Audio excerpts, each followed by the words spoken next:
Hello, Gemini. It's umomg.store, and this is your someone secretly talking about you tarot card reading. Hey, let's look at the astrology reading cards and then do a tarot spread like we always do. And remember, if you'd like your own personal reading, please check out the description. There's a link to my website. Here's your first card. Hey, Pisces in the mix. You got Pisces talking about you, doing that talking. All right, so they're very sensitive. So just remember that. And they're also very psychic and intuitive, but they also have, like, you know, this mental health thing issue, like where their imagination, it could be either they're psychic and have a broad imagination, or they just have mental health issues. And sometimes you can never tell which one's which. But this energy is blissful, endlessly loving, compassionate, and forgiving. It confuses and softens resolve because it's so watery. It's so, you know, you want to tug at someone's heartstrings. What do? You water your eyes. You know, just like Puss in Boots. Alright, so let's have a look at your next card, which is, ooh, another water sign. We have Cancer. The energy is emotional, sensitive, caring, and loving. It may concern family, a mother, or a child. You know, I should really stop using these candles, because these aren't ones I sell. This is like me just trying to shove a stick in and throw whatever wax is left over. It's not actually a... And it's looking like I don't know what I'm doing. Like, why is this candle always going out? Why are you selling candles? It's not even like that, guys. It's not even like that. Anyways, you got sensitive energy. And look at that. Look at me being sensitive energy. See, the energy is permeating through. It's coming through. Right? Your final card is, oh my goodness, it's the most sensitive of the earth signs. We have Virgo. And this energy around you is dutiful, hesitant, and humble, with a discriminating, diligent, and painstaking air. Look at that. Very sensitive energy, but at least we've introduced a little bit of logic, a little bit of practicality, and helpfulness. Virgos like to help. They like to help, apparently. When they can.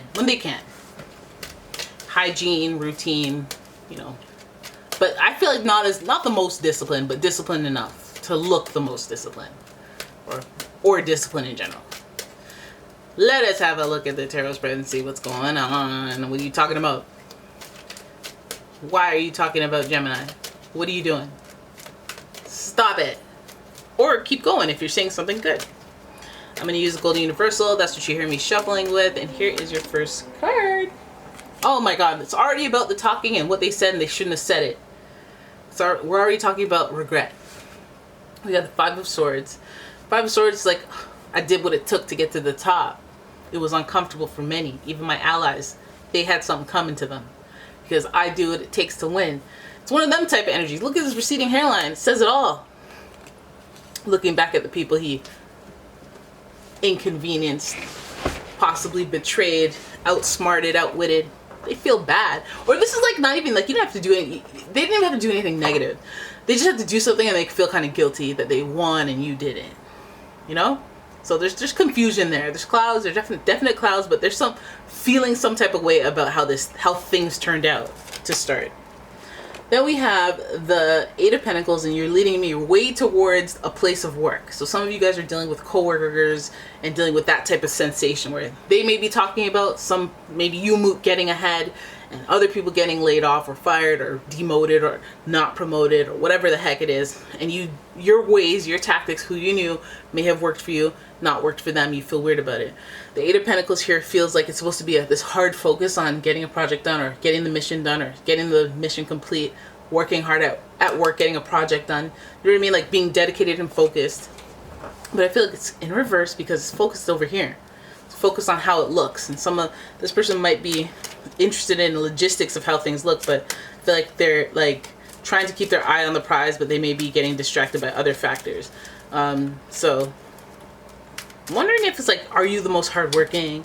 You know what I mean? Like a question of that. This is hitting us in the workplace a little bit, but let's see what's coming out.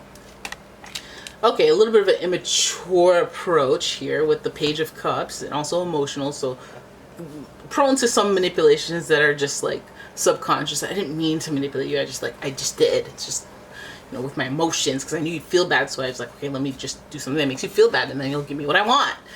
But the Page of Cups, yes, a curious kid, curious, inexperienced researcher will, you know, play with emotions, but also just be really innocent and candid and possibly bring some fresh air and liven up the place. But this person's talking from a place of, I think, inexperience though. I feel like maybe, I don't know who went ahead, it was either you or them, but they feel some type of way about that in relation to the work ethic involved. Like maybe they feel like they did so much work and then you got a promotion before them, but it's like really not about that. It's like in your own lane, maybe your promotion is coming 3 months from now or 6 months from now, and at that time you'll be like, well damn, like it's I'm glad I held out, because then this shift happened and this restructuring happened and whatever, you know. But also it might be just because, you know, feeling that this person feeling this way might be just proof of their lack of experience, even if they are on paper doing more, or if they feel like they are more deserving of a change.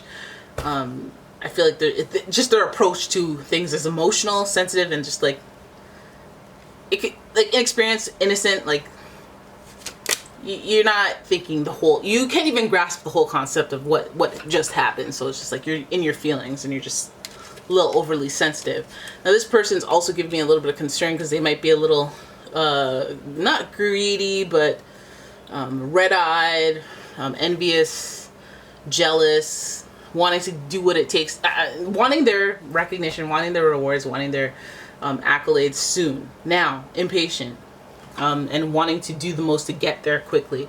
So this could be somebody who's like, can you give me this? But can you, okay, if I do this, can you? And it's like, you're missing, you could be a great worker, you could be a great whatever it is you're trying to be, but now your tone isn't, now you're like you're being a little bit, like you're a little much for me.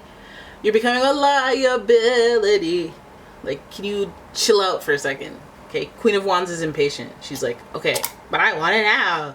You know, and that cat right there, that black cat, sitting there being like, okay, well, you know, take what you want. You know, if you want to be quick and stuff and step on my tail, you know that's bad luck, right? She's like, I didn't even see your tail when I stepped on it and shattered it. You know, like, because you're just being so quick, and like, you're not being thorough when you're in reverse. So this person's giving us a little bit of these faces of a person who's like inexperienced, impatient. It feels kind of bratty, to be honest. And this person like maybe talking that smack about how well you're doing, even though they don't know what you're doing. They don't have any insight on the hard work that you produce or how you got to where you are. If this is about relationships, if it's about status, they don't know how. They don't know. You do not know. You do not know me. You don't know how I got here. You don't know how many people, how many jobs I had. You do not know my LinkedIn. It's on private. You know, I feel like it's the judging on the outside. Maybe they had something slick to say before they knew everything. It could also be that they were just hasty. They jumped the gun, jumped to a conclusion about you, and that was incorrect. It just maybe it might take them a little longer to see your value, see how hard you work or what you bring to the table, what energy you bring to the table. They can't see it, and they're talking, they're saying stuff that they probably won't stand by later, that they'll have a lot of regret about. They'll be like, well, back in the beginning, right, I thought you were kind of stuck up. You've heard that story, right? You've heard that story before.